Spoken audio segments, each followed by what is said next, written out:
Hello guys, मैं हूं निधि शर्मा और एनसीईआरटी समरी यूट्यूब चैनल पे आपका स्वागत है। आज हम क्लास 9th का चैप्टर है रीच फॉर द टॉप। आज हम इसके पार्ट 1 को डिस्कस करेंगे। संतोष यादव कौन है, तो आइए इनके बारे में हम पढ़ते हैं।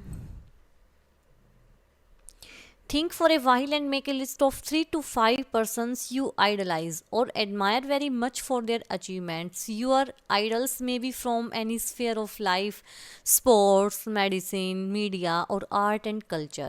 Your teacher will then discuss your choice with you to find out who the top 5 idols of your class are. अब इसमें बोला गया है कि आप थोड़ी देर के लिए सोचें और एक लिस्ट बनाएं कि जो 5 पर्सनैलिटीज़ हैं जिनको आप आइडलाइज करते हो, जिनको आप अपने लाइफ में आदर्श मानते हो, एडमायर करते हो उनकी अचीवमेंट्स को कि उन्होंने अपने लाइफ में काफ़ी अचीव किया है कुछ, तो वो कौन है। और हाँ, आप अपने तुम्हारा जो टीचर है वो भी डिस्कस करेगा कि जो टॉप 5 आइडल हैं क्लास के बच्चों के वो क्या है। ये वैसे ही बताया गया है कि भाई 5 पर्सनैलिटी ऐसी कौन सी हैं जो सभी को पसंद आती हैं। और पर्सनैलिटी कहीं से भी हो सकती है, ये ज़रूरी नहीं है कि भाई एक ही स्पेसिफिक फील्ड से हो।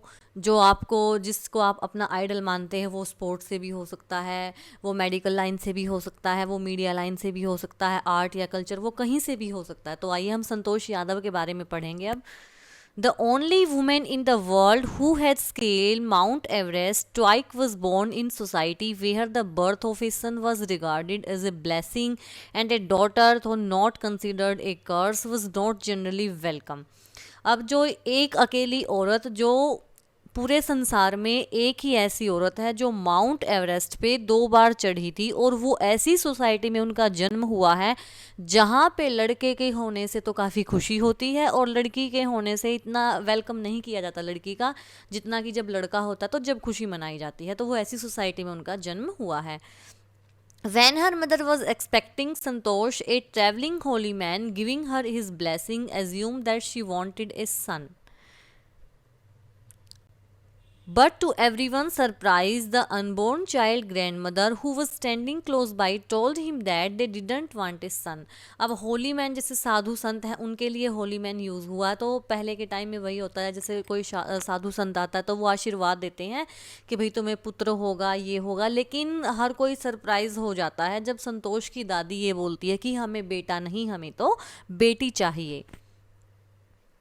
The holy man was also surprise. अब जो साधु थे वो भी काफ़ी सरप्राइज हुए। Nevertheless he gave the requested blessing, कि मैंने आज तक किसी ने भी ऐसी ब्लेसिंग नहीं मांगी कि हमें लड़का नहीं लड़की हो।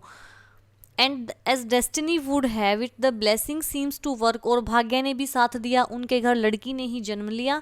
संतोष was born the 6th child in a family with 5 sons. अब जो संतोष थी वो 6ठे नंबर की लड़की है घर में, पहले उनसे जो है 5 बड़े भाई हैं। अ सिस्टर 5 ब्रदर, एक 5 भाइयों की प्यारी सी बहन। She was born in a small village of Joniawas of Rewari district in Haryana. अब उनका जन्म एक छोटे से गांव में हुआ है कि जो जोनियावास है, गांव का नाम है जोनियावास, जो रेवाड़ी डिस्ट्रिक्ट हरियाणा में पड़ता है।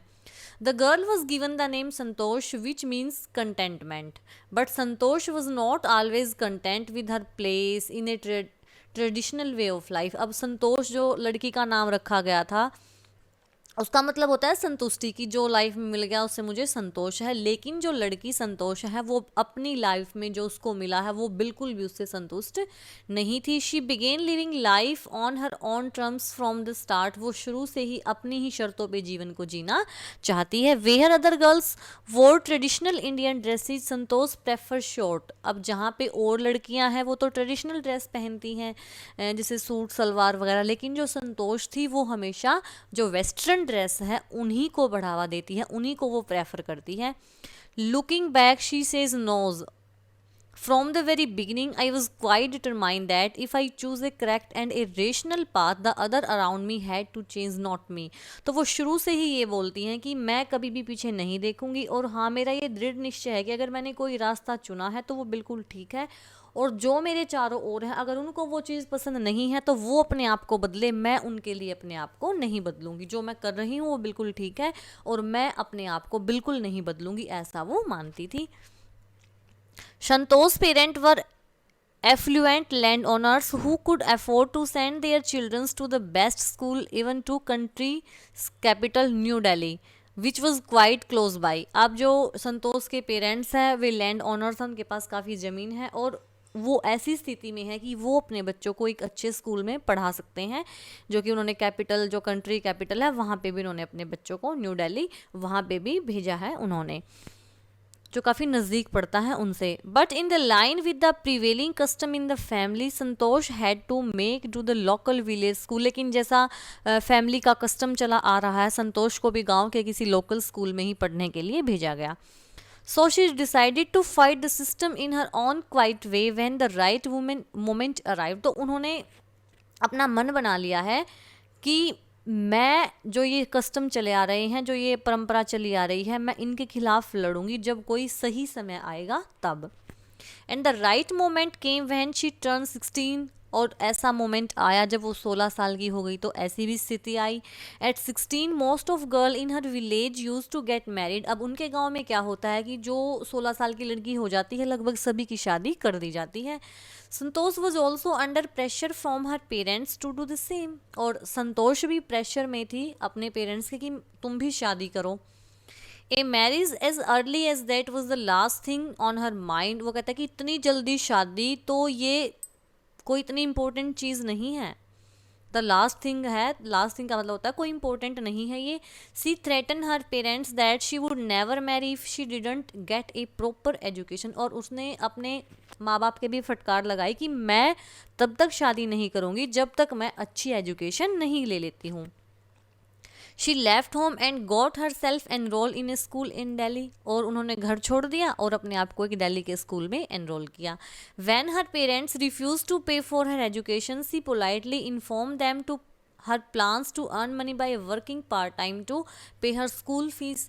फिर उसके पेरेंट्स ने क्या सोचा कि भाई हम ना फीस के लिए मना कर देते हैं कि हम तुम्हारी फ़ीस नहीं देंगे. तो वो संतोष बोलते कि ठीक है मत देना, मैं पार्ट टाइम काम कर लूँगी और मैं अपनी स्कूल की फ़ीस भी पे कर दूँगी.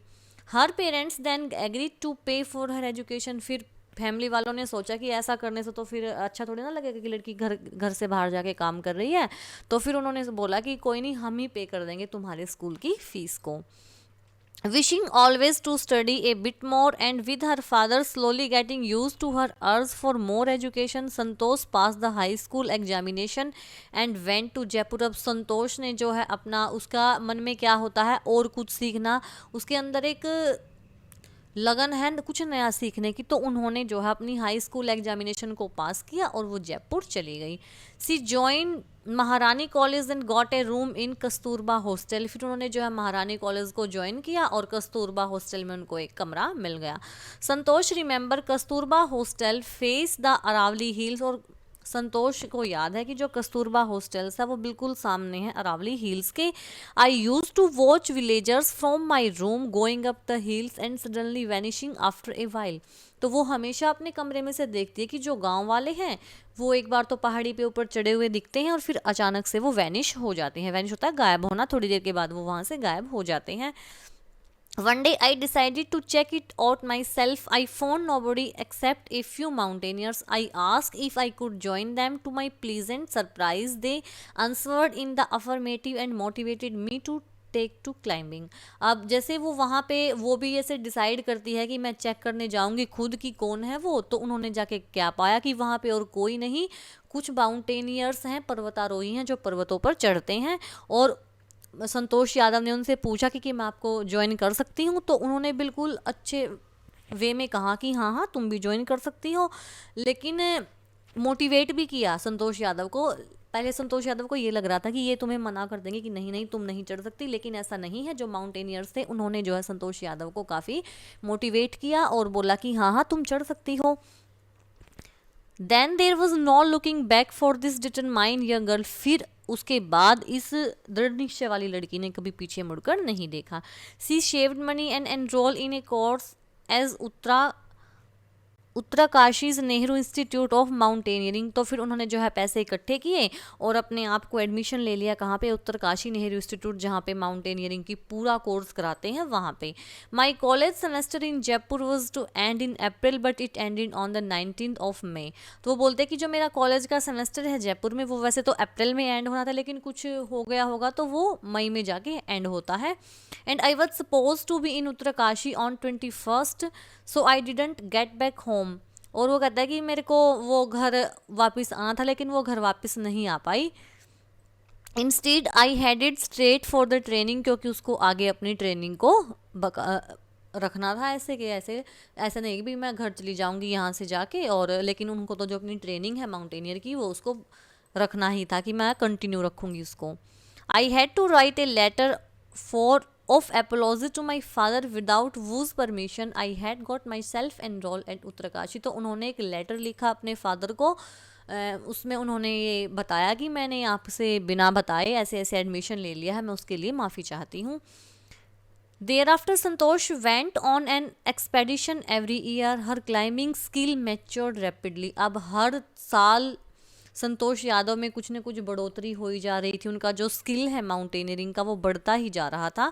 Also she develop a remarkable resistance to cold and the altitude, equipped with an iron will's physical endurance and an amazing mental toughness, she proved herself repeatedly। अब देखो, अब जो संतोष यादव है उसकी बॉडी कैसी हो गई है ना, उनको ठंड लगती है और हर चाहे कैसी भी सिचुएशन है, अब वो हर सिचुएशन को सहन कर लेती है। अब उनके अंदर एक इच्छा शक्ति है, जो कहते हैं ना, जो कभी ना बदलने वाली इच्छा शक्ति है कि मुझे ये करके दिखाना है। एक फिजिकल एंडोरेंस है, एक शारीरिक सहन शक्ति है, एक जैसे मानसिक कठोरता है उनके अंदर कि मेरे को ये करके दिखाना। ना उनको सर्दी लगती है ना गर्मी लगती है, उनको कुछ नहीं होता। उन्होंने अपना एक एम बना लिया है कि मेरे को तो इस वे में अपना लक्ष्य हासिल करना ही है। The culmination of her hard work and sincerity came in 1992, just 4 years after she had shyly asked the Aravalli mountaineers if she could join them। और उनका जो हार्ड वर्क का कब आता है, हार्ड वर्क उन्होंने जो किया है उसका फल उनको कब मिलता है, जब 1992 में लगभग 4 साल के बाद, जब उन्होंने थोड़ी सी झिझक के साथ अरावली के जो माउंटेनियर्स हैं उनसे पूछा कि क्या मैं आपको ज्वाइन कर सकती हूँ। At barely 20 years of age, वो मुश्किल से वो जब 20 साल की थी, Santosh Yadav scale Mount Everest, becoming the youngest women in the world to achieve the feat. तो वो संसार में सबसे कम उम्र की पहली औरत है जो माउंट एवरेस्ट की ऊंचाई पर चढ़ी थी। If her climbing skill, physical fitness and mental strength impress her seniors, her concern for others and desire to work together with them found her a special place in heart of fellow climbers। अब उनका जो skill है चढ़ने का, अब वो physically भी काफ़ी फिट हैं, वो मेंटली भी काफ़ी अच्छी हैं, और जो उनके सीनियर थे, जो उनसे बड़े थे, वो काफ़ी इम्प्रेस होते हैं संतोष यादव की इन सब चीज़ों से। वो सबका कंसर्न करती है, इकट्ठा मिलके चलती है, नहीं कि मैं अकेली अकेली चढ़ूँ, वो सभी के साथ मिलजुल के चढ़ती है। तो सभी के दिलों में, जो चढ़ने वाले हैं उनके साथ ही सभी के दिलों में उन्होंने एक अच्छी जगह बना ली थी। During the 1992 Everest mission, Santosh Yadav provides special care to a climber who lay dying at South Col। She was unfortunately unsuccessful in saving him. However, she managed to save another climber, Mohan Singh, who would have met with the same fate and had she had not shared her oxygen with him। 1990 की 1992 की बात है, जब Everest mission था, तो संतोष यादव ने एक special care दिया है एक क्लाइंबर को जो माउंट एवरेस्ट पे चढ़ने वाला था, लेकिन वो फिर भी मर गया था। वो साउथ कोल से था, लेकिन वो बचाने में नाकामयाब रही। उसको काफ़ी उन्होंने हेल्प तो की संतोष यादव ने उनकी, लेकिन वो बच नहीं पाए थे। तो फिर एक और क्लाइंबर था जिसका नाम मोहन सिंह था, शायद उनके साथ भी ऐसा ही होता, भाग्य ऐसा ही खेल खेलता, उनको भी वे भी मर जाते अगर वो अपनी ऑक्सीजन उनको न देती। तो सही टाइम पे संतोष यादव ने अपनी ऑक्सीजन जो है मोहन सिंह को दी, तो वो बच गए, क्योंकि ऊपर जितना हम चढ़ेंगे तो ऑक्सीजन की कमी होती जाएगी ना, इसलिए। Within 12 months, लगभग 12 महीनों में, संतोष found herself a member of an Indo-Nepalese women expedition that invited her to join them। फिर यहाँ से उनको Indo-Nepalese women expedition से उनको एक इन्विटेशन आता है कि आप भी हमें ज्वाइन करो। She then scale the Everest at second time, फिर वो दूसरी बार जो है एवरेस्ट पर चढ़ी थी, thus setting a record as the only woman to have scaled the Everest twice and securing for herself and India a unique place in the annals of mountaineering. अब पहली बार तो वो जब चढ़ चुकी हैं, तो दूसरी बार फिर वो जो एंडोनेपलिस वुमेन एक्सपेडिशन है वो उनके साथ चढ़ी है, तो वो इस प्रकार उन्होंने रिकॉर्ड बनाया कि वो ऐसी पहली औरत हैं जो 2 बार चढ़ी हैं, और उन्होंने भारत का भी जो है एक अलग ही नाम रोशन किया है इन पर्वतारोही वाली लाइन में। In recognition of her achievements, the Indian government bestowed upon her one of the nation top honors, Padma Shri. और इसलिए जो है भारतीय जो गवर्नमेंट है इन्होंने जो है इनको पद्म श्री से भी नवाजा है, जो एक सम्मानीय एक पद्म श्री दिया जाता है, अवार्ड है, उनसे उसको नवाजा था। Describing her feeling when she was literally on the top of the world, Santosh he said, It took some time for the enormity of the moment to sink in। तो मतलब अपनी फीलिंग को वो जाहिर कर रही हैं कि on the top of world की वो संसार कितनी ऊंचाई पर कैसे पहुंची। तो संतोष कहती है कि इसको मतलब कि इस मोमेंट तक जाने के लिए रहा the enormity of the moment at a very great moment. ये एक बहुत बड़ा मोमेंट है, टू सिंक इट, इसको समझना कैसे ये बड़ा मोमेंट है। तो इस लाइन का मतलब ये हुआ कि संतोष यादव कहती हैं कि इसने कुछ टाइम लिया, आज जो ये इतने बड़ा मोमेंट आया है कि मैं इस मुकाम पर हूँ कि मैं 2 बार वहाँ पे चढ़ चुकी हूँ, इसको समझने के लिए। Then I unfurl the Indian tricolour, तो फिर मैंने जो है भारत का जो तिरंगा है वहाँ पे फहराया है, लहराया है, and held it aloft on the roof of the world. और ये कहाँ पे, जो संसार की छत है, क्योंकि माउंट एवरेस्ट संसार की ऊंची चोटी है, तो वहाँ पे लहराया है। द फीलिंग इज इनडिस्क्राइबल, और जो ये मेरे अंदर फीलिंग है ना, मैं इसको डिस्क्राइब नहीं कर सकती, मैं नहीं बता सकती कि मैं कितने खुश हूँ कि मैंने वहाँ पर भारतीय तिरंगे को फहराया। तो मैं इस जो मेरी फीलिंग है अंदर, मैं इसको डिस्क्राइब नहीं कर सकती हूँ। The Indian flag was flying on the top of the world, जो भारत का तिरंगा है वो संसार के बिल्कुल टॉप पे फ्लाई कर रहा है। It was truly a spiritual moment, ये बहुत एक सच में ये एक आध्यात्मिक क्षण था। I felt proud of an Indian, और मेरे को भारतीय होने पे काफ़ी गर्व है। Along A fervent environmentalist Santosh collected and brought down 500 kilograms of garbage from the Himalaya. और मतलब कि वो इतनी अच्छी हैं, उनके अंदर एक इतनी सिंसेयर, कितनी अच्छी फीलिंग है, एक वो एक पर्यावरणवादी भी हैं, क्योंकि ऑल्सो ए फेवरेट इन्वायरमेंटलिस्ट है, वो एक अच्छी पर्यावरण के प्रति अच्छी फीलिंग रखती है। तो जो संतोष यादव है वो 500 किलोग्राम कूड़ा कचरा लेके आई थी हिमालय से जब वो नीचे आई थी। तो देखो ये कितनी अच्छी है। तो आज के वीडियो में सिर्फ इतना ही। आई होप आपको ये काफ़ी अच्छे से समझ आई होगी। अगर आपको वीडियो अच्छी लगे तो वीडियो को लाइक करें, शेयर करें, चैनल को सब्सक्राइब करें। कल फिर मिलते हैं एक नए वीडियो के साथ, तब तक के लिए बाय बाय।